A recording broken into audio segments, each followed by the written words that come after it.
What's going on? It's Ash here coming at you today in Clash Royale. Thank you for joining me. Hope this video finds you all doing well out there from wherever you're watching from. Today is going to be a good episode. We have two pros on. They're both going to share their very favorite LavaLoon deck. We're going to talk about the state of LavaLoon in the meta. Is it OP still? Is it even good anymore? We'll talk about that, and I want you guys to decide which pro you're going to be on their team for their favorite deck. Are you going to be Team Trainer Nick or Team Amar the Pro? They're both going to share 12-win challenges with these decks that we're going to be spotlighting today. Two different versions of a very classic archetype. First, I want to start by giving a huge shout out to my clanmate and subscriber, Honkerton. He made me these custom thermos jug type things, stainless steel. These are like the highest quality jugs that I've ever seen in my life. It's incredible. And he made me 3 of them. And as you can see here, of different sizes. I just gotta, his company's called Bottleworks with an X. Just so cool, right? Look at this. Elite Gaming, Clash with Ash, our clan logo. I'm gonna take this bad boy to the gym with me every day. Love it. Absolutely love it. So a huge shout out to Honkerton. Thank you if you're watching out there. Really appreciate that gift. But now on to the decks, guys. So again, we have Trainer Nick on the bottom here of the screen. He's playing the new, well, I can't even say it's a newly buffed anymore. It's been like a little bit over a month now since we saw that Inferno Dragon buff. It actually feels like much longer since we've seen the last balance change inside Clash Royale, right? I mean, it feels like 5 months, but it's actually only been about 5 or 6 weeks since we saw that Bandit and the Inferno Dragon buff right in the beginning, week 2 of phase 3 of CCGS. Anyway, we have the Inferno Dragon in this deck. Of course, we have Skeleton Army. We also have Tombstone in this deck. That gives us a couple good options to stop bridge spam, because that's one of the reasons why LavaLoon dipped in popularity recently. Actually, there's 2 main reasons, because look at the 2 most popular decks right now inside the game. It's 3 Musketeer, any sort of a 3 Musketeer deck, and it's Bridge Spam. Bridge Spam actually being the most popular. So because this deck can be so easily punished, a lot of LavaLoon players switched to play a more defensive, that way they're ready for that bridge spam, a defensive mentality on their gameplay. Now, both of these pros say that's a mistake, and that's why I hypothesize that LavaLoon has taken a dip in usage rates and popularity, and even win rates, according to statsroyale.com. I think that LavaLoon players aren't being aggressive enough, and you can see if you saw the text on the clan chat in the beginning of this video from Trainer Nick, he agrees. You can see Inferno Dragon connecting to that tower there. A minor buff to Inferno Dragon, a quicker retargeting and an HP buff, but it goes a long way here. Inferno Dragon, a really good support card to kind of rotate with the balloon, depending on what type of defenses or counters your opponent has in hand. So a good, really nice, dominating 3 crown here for Trainer Nick. I think that was his 12th win or his 11th win in this most recent Grand Challenge. We'll go back and check, but basically, people aren't playing LavaLoon nearly aggressive enough.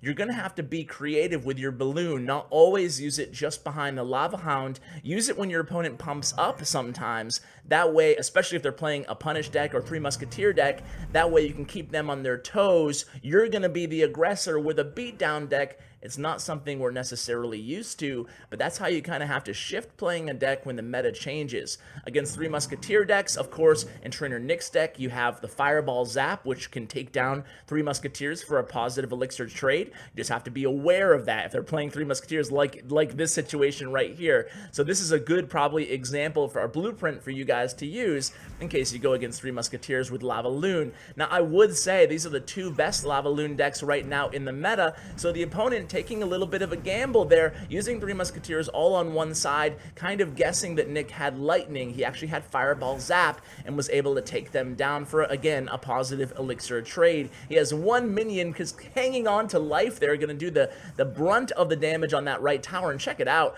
down to 309 HP on that right tower. Way to go, Nick, on that first push, and that's what you have to do if you're going against the Three Musketeers. You have to save your fireball. You can see, especially with LavaLoon, because you really don't have a great option. He's switching lanes right now, and the reason he's doing that is A, because the right tower is in fireball zap cycle range, but B, too, because he needs to be able to take advantage of the opponent's pump and attack the pump lane, and using his fireball and his zap on hopefully Musketeers plus the pump. You can see he actually takes a lot of damage to his right tower here. The opponent is saving up the Three Musketeers. Nick has his fireball selected. He knows it's coming, and there it is. Fireball, boom, down. He has zap in hand. I don't think he's going to use it. He doesn't need it there because the tower is going to go down either way, and we saw how he attacked towards the elixir pump there, guys, and he was able to really both take down the elixir pump and take down the tower. So that was a big win there for Nick. His opponent knows he's at a huge deficit at this point, so he opts to pump up. It's not an awful decision, but he was a little bit late on that ice golem to block from the Inferno dragon. So Nick just doing a very good job. You can see defensively, we spoke a little bit about offense. You're using your balloon and your Inferno dragon. Of course, if you're going against a beatdown deck, you'll want to save your Inferno Dragon for defense against that golem, and then you want to commit with the balloon behind the Lava Hound. But here, it's going to be kind of a defensive Lava Hound here. We are, of course, attacking that right lane, but meanwhile, we're distracting that Musketeer, and then we're going to send in the balloon behind it. But there's a big push coming in the left. Fireball, again, save for the Musketeers, and just, I think he might have been able to get that tombstone down, but Nick's the pro, not yours truly, so we'll see how he does here. Actually, the minions do a great job against that Night Witch defensively. Defensively, in this deck, you have minions, you have skeleton army, you have tombstone. This deck actually has a lot of answers for bridge spam and for Three Musketeers. That's why this deck is actually viable inside the meta right now. So now that we've showed two replays, we're going to switch to AmarTheHulk, who is a really good LavaLoon player in his own right here. You can see in his version of the deck in just a sec here, there it is. We have the Night Witch in this deck as well, and we have Ice Golem, we have Archers, so a different variation of the deck. We even have Log instead of Zap. So going against Three Musketeers is going to be a little bit different with this deck. We're going to be using the Log and the Fireball if we have to take them down immediately. A little bit more difficult than the Zap and the Fireball, obviously, because the Log has travel time and it can't hit every spot in the arena like the Zap can. But both of these pros, getting back to LavaLoon, there's just so many counters, so many punish decks out there. There's no doubt about it, in my opinion, not in these pros' opinion, because they're still rattling off 12 win after 12 win. But let's be honest, not everybody is as good as these two guys are.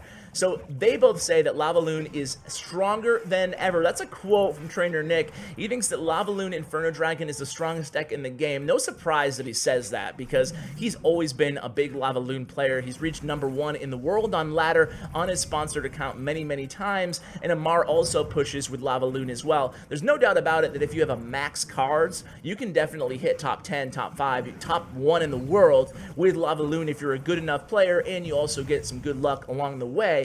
However, for the average casual player, my opinion is that LavaLoon went from the tippity top of tier 1 just a little bit down towards the bottom of tier 1, maybe the top of tier 2 inside the current meta. So that would be my take, just based on what the other popular decks are. And that's interesting, right? Sometimes we see the meta in Clash Royale shift a little bit, and it's not because of balance changes necessarily. Sometimes it's just because other decks became popular that counter the deck that you're playing a little bit better. So let's talk a little bit about AmarTheHulk's deck. He has Archers here, he has the Ice Golem, and the reason for the Ice Golem in this deck, and it's interesting. I almost prefer the Ice Golem to the Skeleton Army, I think, especially if we already have Tombstone in the deck, because the Ice Golem actually is a pretty decent counter to a lot of bridge spam. Obviously, to the Bandit, it can tie up the Night Witch. Not going to do anything against the Battle Ram, would be the downside, obviously. But the good thing about the Ice Golem in this deck is you can use it as a pseudo glass tank for the balloon on a solo balloon push. So Amar at this point already knows he has it in the bag. He has that left tower down to fireball distance, and you can see both of these players aren't playing lightning, and there's a reason for that right now, and this is another thing we'll want to discuss when we're talking about the evolution of LavaLoon in the current meta.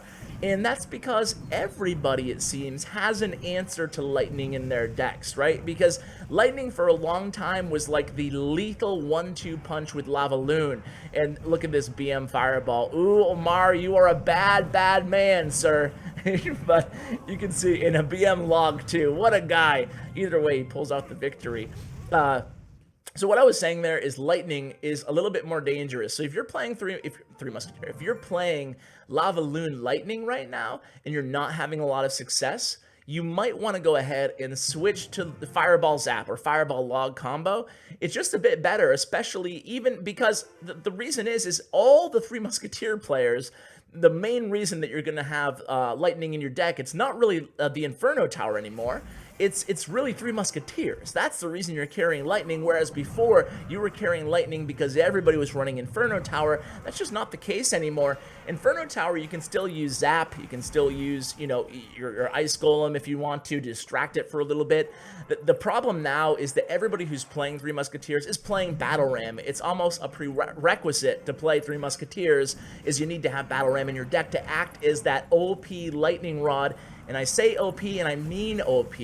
The Battle Ram is so crazy, so much value it has with Three Musketeers because it can totally protect your Musketeers from the lightning. It's incredible. I don't know if it needs some sort of a minor nerf or what the deal is, but we used to see a little bit more variety. We used to see hogs in these Three Musketeer decks. That's just not the case anymore. Three Musketeer hog, I'm sure some of you still use it, but it's just not that popular anymore inside the meta. We didn't see one Three Musketeer hog deck throughout the entire CCGS. So anyway, with this version of the deck, how many of you guys like the Night Witch version of the deck? Let's be honest here. You put Night Witch into any deck, even if she's not the most obvious fit, and the deck's immediately that much better. Night Witch is like the only legendary card right now, in my opinion, that you can play at level 2 anywhere on ladder, and that says a lot. Most legendary cards need to be at level 4 at least to be used at the very top of ladder.